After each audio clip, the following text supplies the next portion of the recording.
In today's lecture, we will discuss evaluation of surface finish. Means what are the different methods to calculate the values of surface roughness that we are going to see. In earlier, we have seen how we can measure the surface roughness, what are the different characteristics of a surface roughness, and how we can in an engineering drawing how the surface roughness is written, that we have seen. In today's lecture, we will see what are the different methods to evaluate the surface finish of a product. So a numerical assessment of a surface finish can be carried out in a number of ways. So these numerical values are obtained with respect to a datum.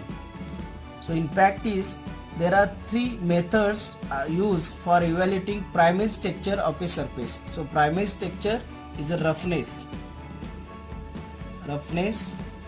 of a surface. So this primary structure we can calculate by using these three methods. First one, peak to valley height method. Second, the average roughness method. And third, form factor or bearing curve. In today's lecture, we will discuss the average roughness. By using this method, we can calculate CLA, RMS and RZ value. So what is it stands for CLA, RMS and RZ, and how we are going to calculate the roughness of a surface, that we are going to see one by one. So for the average roughness, there are three methods we can calculate the average roughness of a surface of a primary structure. First one is a center line average method. For this, we are taking the average value of the hardness from the mean line. So we have seen earlier that the surface roughness, if we take in a microstructural view, we are getting in a waveform. So this wave we are getting, and if we check the roughness based on this sample length L, then we are getting the average height. So this average height, if we divide into consecutive points in a stipulated point, and we measure the height from the datum line, these are the heights and this is the datum line, then we are getting the different height values from the datum line. These are the different height values which are corresponding to datum line, that is H1, H2, H3, H4, H5, H6, H7, H8, H9 and H10. So these are the height values we are getting based on this datum surface when we measure to sampling length L. So center line average method, what it decide? It gets the average values of the hardness from the mean line or datum line. So CLA, center line average, is that the average of this all the heights, means H1 plus H2 plus H3 plus H4 up to H10. 10 values we are getting. Average, whenever we are getting how much heights we are taking, that we have to divide. So we are taken the 10 heights, so that is the divided by 10. Then we are getting the array value, surface roughness, which is in micron. This CLA, which we are getting summation of Hn upon n, how much height values we are getting divided by that count, that we have to divide it. Also CLA we can calculate based on taking the areas of a surface of a sampling length. So this is the one area we are getting. This is one area A1. From this point to this point we are getting this area A2. So this CLA, based on the area, we can calculate A1 plus A2 divided by n. So based on the area we can calculate. So first CLA is what? Average value of the hardness from the datum line. So this is the first, and we are getting the array value, surface roughness in a micron. Second is root mean square method, where the square root of the arithmetic mean of the values of the squares of the ordinates of the surface measured from a mean line. So this is the mean line or datum line, and we are getting the heights. This H1, H2, H3, H4, H5, H6, H7, H8, H9, H10. So these heights we are getting, and for this RMS value, it is a root mean square. It is the root mean square of all this height. Means we have to square all the height H1 plus H2 up to H10 square, and you have to take the square root and divided by number of this. So in CLA we are taking only the average height and that average. Here we have to take the square root of the arithmetic mean. So we are getting the height H1 square plus H2 square up to H10 square, then we are divided by 10. How many heights we are taking, that value we are getting, and this RMS gives the surface roughness in terms of RQ. So in root mean square method we are getting the surface roughness, that is RQ, and this RQ is greater than 10 to 11% than the RA value. So RQ we are getting, that is a greater than this RA value, that RQ is greater than 10 to 11% than the RA value. This is the second method for the calculation of surface roughness in a average roughness method. Third one, that is a 10-point height method.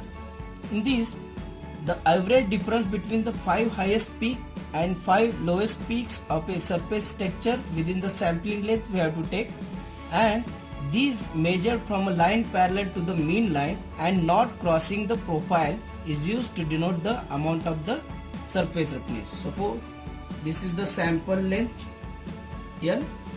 Now we have to take the 5 highest peak and 5 lowest valleys. So this is the highest peaks.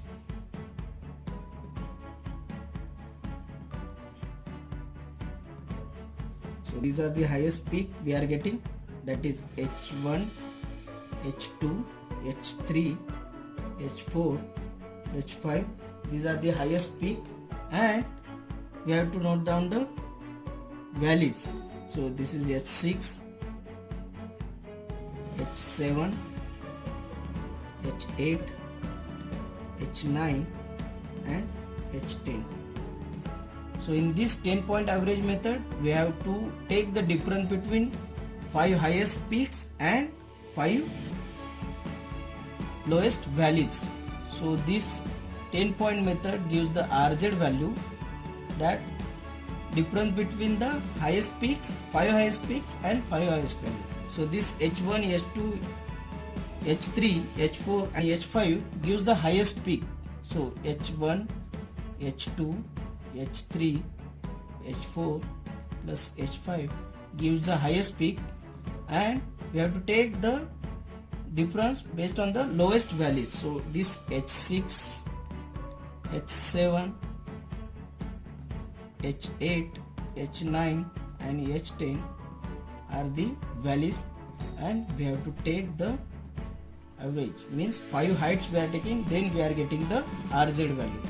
So this average roughness we can get based on the CLA, RMS and RZ value. CLA we are taking the average of the heights. In root mean square RMS value we are taking the roots of the mean, and in RZ we are taking only 5 highest peaks and 5 highest valleys within the sampling length, and we are taking the average and we are find out the RZ value.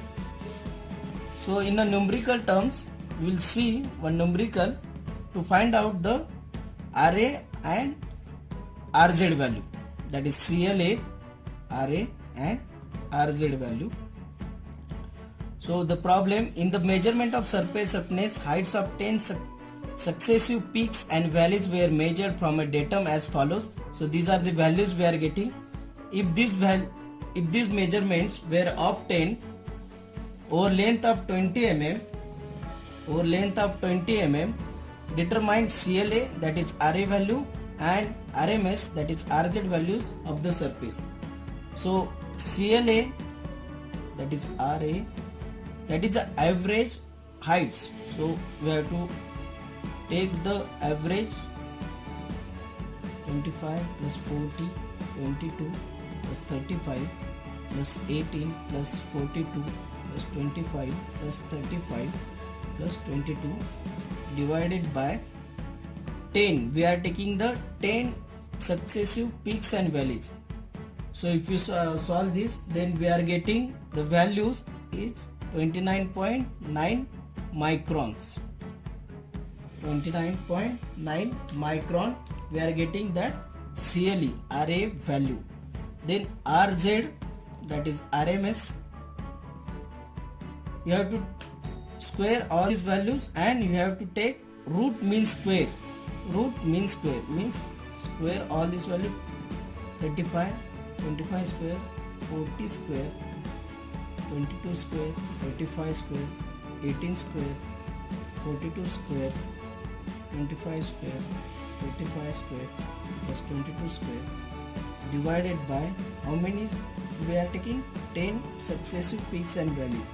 Then we have to take the square root of that, and if we solve this, then we are getting the value as 30.95 microns. So here you can see the RA value we are getting, that is 29.9, and RZ, that is 30.95. So RZ value, sorry, RQ value, sorry, this is RQ value, we are getting 30.95 microns. So we have taken one problem to calculate the RA and RQ value when the peaks and values are given, which is in micron. We can calculate the roughness based on the CLA method and RMS method that we have seen. So hope you like this video. If you like it, don't forget to subscribe my channel Engineering Fundamentals, and share, comment, and always stay connected.